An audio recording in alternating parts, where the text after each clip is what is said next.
Una cosa era lo que los nazis hacían en público, esos horrores de los que ya hemos escuchado bastante, y otra muy diferente era lo que hacían a puertas cerradas, usando humanos como conejillos de indias. A los prisioneros de campos de concentración como víctimas, era la década de los 40, y Alemania como los demás países en guerra intentaban protegerse de diversos ataques realizados por los países enemigos, así tuvieran que utilizar a la propia raza humana como se menciona anteriormente. Fue entonces cuando Heinrich Himmler, comandante de los ejércitos de Vístula en conjunto con el Dr. Karl Klauber, idearon lo que para ellos sería el experimento perfecto: inseminar mujeres con semen de animales. Utilizaron a más de 300 mujeres prisioneras de campos de concentración para inseminarlas utilizando distintos métodos experimentales con semen de animales, de entre los cuales se encuentran los tigres, leones y lobos. Además de esto, Klauber aterrorizó a las prisioneras diciéndoles que crecerían monstruos dentro de ellas, pues el fin de esto era eso: crear monstruosos seres superiores a los humanos a quienes pudieran mandar a la guerra o utilizarlos como asesinos de prisioneros, negros, homosexuales y claramente judíos. Claro estaba que no iba a funcionar tan atroz idea, y Himmler, al ver esto, utilizó a las mismas mujeres en otros experimentos, o simplemente las mataban en campos de concentración. El objetivo de Miranovsky era desarrollar un veneno incoloro que matara al hombre al instante, pero que no se encontrara en la sangre del cadáver durante un examen post-mortem, utilizando presos políticos, prisioneros de los gulags y prisioneros de guerra japoneses, polacos y alemanes. Miranovsky elaboró diversas maneras de introducir sustancias tóxicas en el cuerpo de las víctimas. Las sustancias letales se mezclaron con alimentos, agua, inyecciones y en contacto con la piel. Para todos los prisioneros se les dio un período de observación del veneno de 10 a 14 días. Si durante este tiempo el prisionero no moría, era ejecutado. Miranovsky logró su objetivo al lograr que después de aplicar sustancias venenosas a prisioneros, no se halló rastro alguno sobre el veneno en sus víctimas. Entonces los médicos fueron incapaces de encontrar el veneno y concluyeron que los prisioneros de guerra alemanes en realidad habían muerto de causas naturales.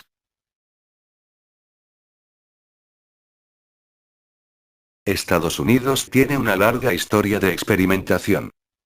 Sin embargo, la extensión del número de humanos sometidos a experimentación de los programas norteamericanos de armas biológicas probablemente nunca será conocida. La fumigación con chemtrails se ha realizado durante varios años.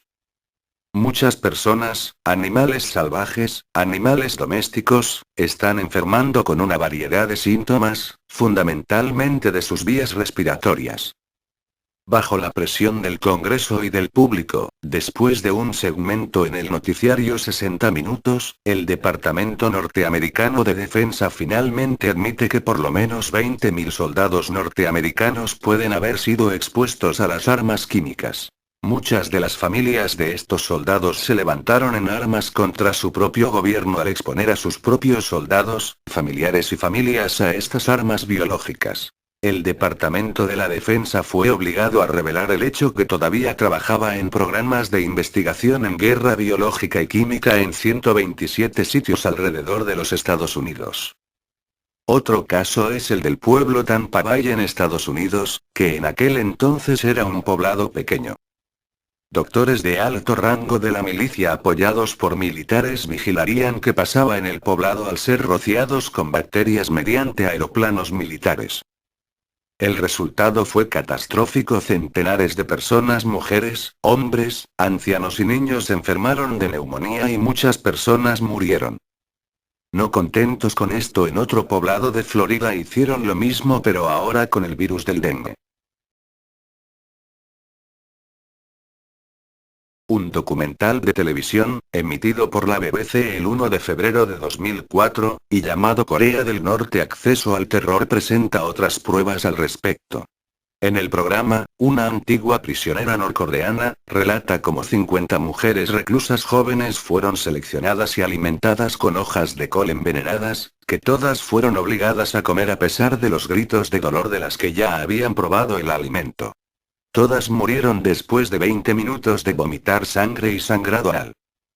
Kwon Hyok, un ex jefe de seguridad del campo de prisioneros número 22, describe asimismo la presencia en las instalaciones de laboratorios equipados para emitir al ambiente gases venenosos como cámaras de gas y permitir experimentos con sangrado. Según relata el entrevistado, 3 o 4 personas de una misma familia, normalmente eran los sujetos de la experimentación, y era después de realizarles un estudio médico previo cuando se procedía a introducirlos en el laboratorio, y sellar la cámara para pasar a la introducción de gas en la estancia a través de un tubo. Mientras, los científicos observaban desde arriba a través de un techo de cristal. Kwon relata además que pudo presenciar un experimento al completo en el cual una familia de padres, un hijo y una hija morían debido a un tipo de gas asfixiante, con los padres intentando salvar la vida de sus hijos mediante la práctica de la resucitación boca a boca tanto tiempo como pudieron. Una entrevista con el defensor de los derechos humanos y activista Kim Sang-hun, también fue emitida. Sang-junio mostró documentos en teoría procedentes del campamento 22, obtenidos por un exiliado.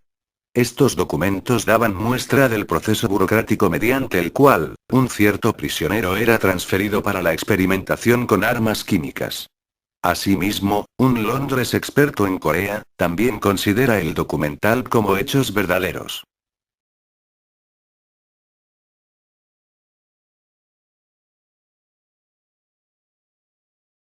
Gemelos eran condenados a un destino muy cruel. Mengele los alojaba en un lugar donde preparaba su dolor experimentando sobre sus cualidades físicas y deformidades. Ese lugar era conocido como el zoológico. Los gemelos participantes en los experimentos eran conocidos como los hijos de Mengele de todos los objetos de experimentación. Los favoritos de Mengele eran los gemelos, por lo cual recibían un trato preferencial, lo cual consistía en mantener su cabello y ropa y raciones extras de comidas.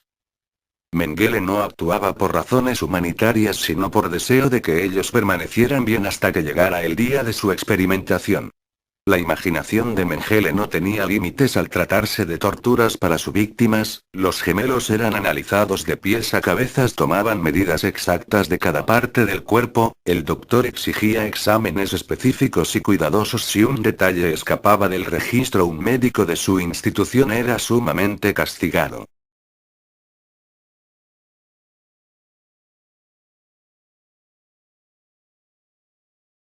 El Escuadrón 731 fue un programa encubierto de investigación y desarrollo de armas biológicas del ejército imperial japonés, que llevó a cabo letales experimentos sobre humanos durante la Segunda Guerra Chino-Japonesa 1937-1945 y la Segunda Guerra Mundial.